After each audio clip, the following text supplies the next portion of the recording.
We're continuing our studies of Matthew's Gospel, and in particular the teachings of Jesus in the Sermon on the Mount. Today's reading is from Matthew chapter 5, reading from verse 17. Matthew chapter 5, verse 17. Jesus says, "Do not think that I've come to do away with the law of Moses and the teachings of the prophets.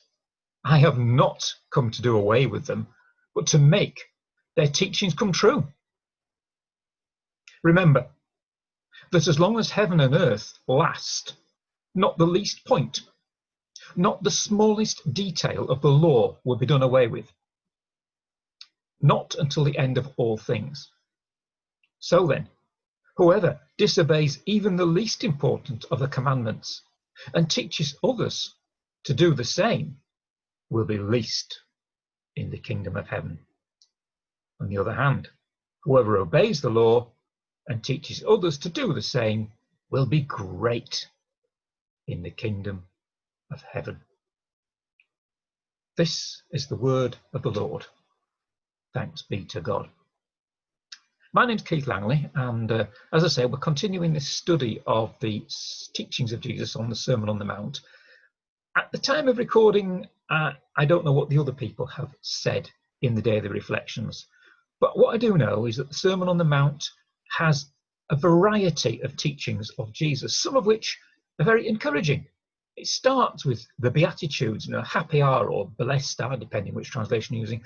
Blessed are the poor, and happy are the poor in spirit, and the meek, and so on. Very encouraging words. Then, on the other hand, there's some that's quite challenging.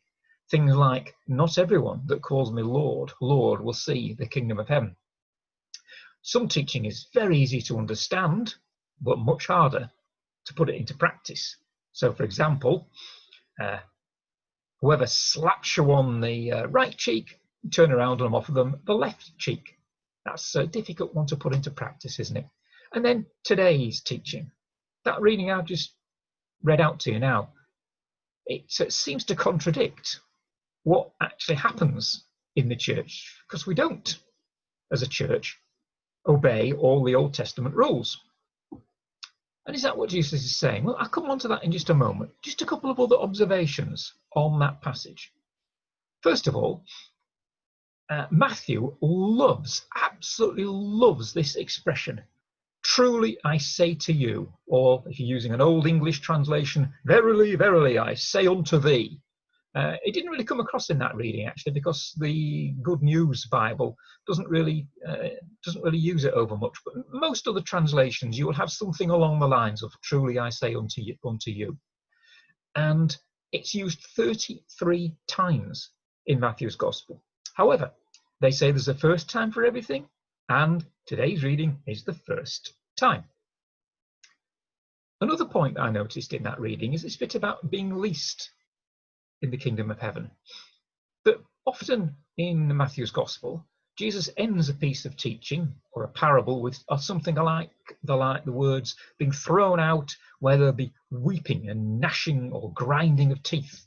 And it's an expression which Christians might disagree as to what it means, but universally Christians agree that it doesn't mean entering the kingdom of heaven.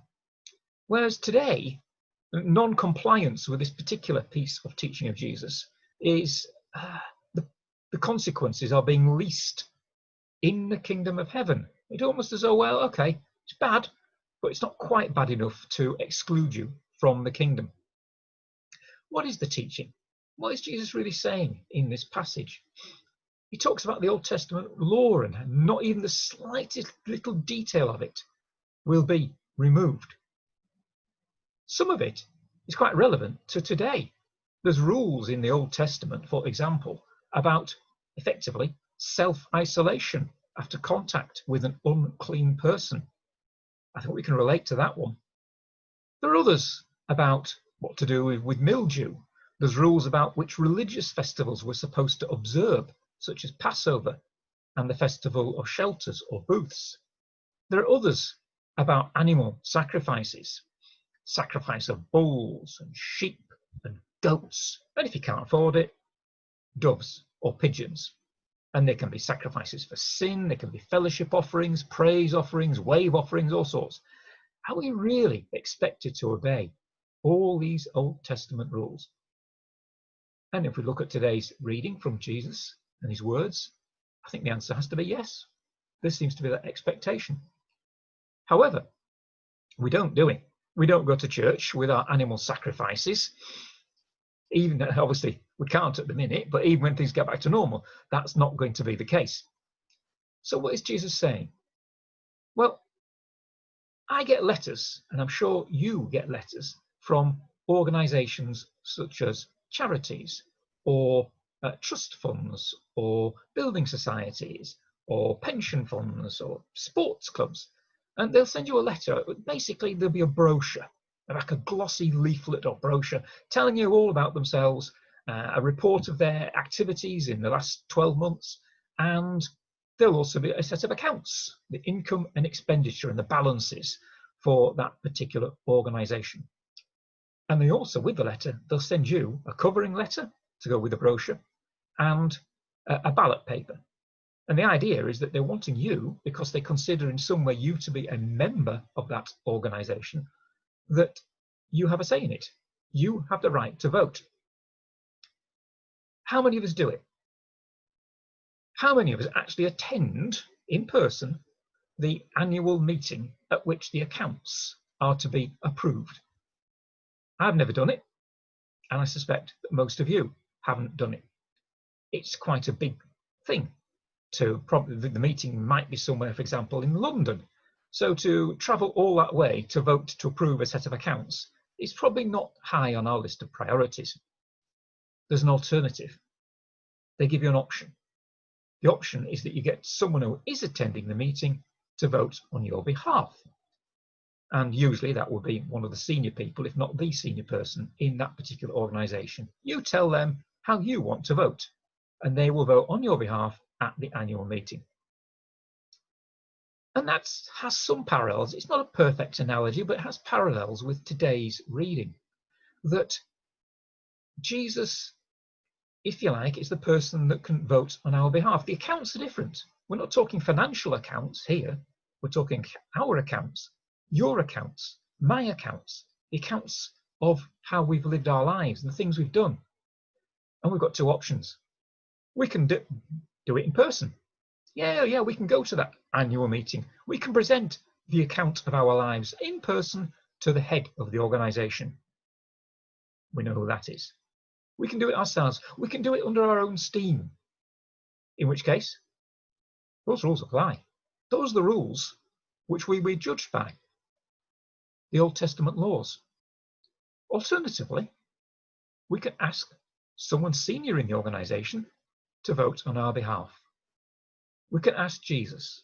We can ask Jesus to present our accounts on our behalf and hope that they will be approved.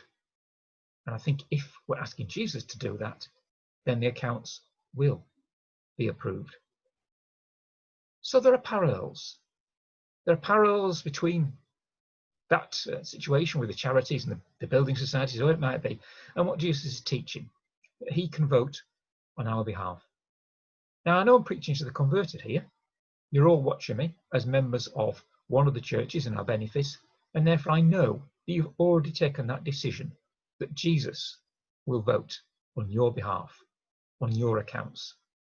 And Jesus has therefore, for you, fulfilled the laws of the Old Testament. They've not been done away with. He has fulfilled them for you. If perchance you're not a member of one of the churches in our benefice, if you stumbled across this video purely by chance and you're not a member of any Christian church, perhaps I ask you to just consider that. Maybe, rather than trying to do things in your own strength, you might want to consider asking Jesus to do it for you, to fulfill in your life the laws of the Old Testament, so that your accounts are presented to God by Jesus. Amen.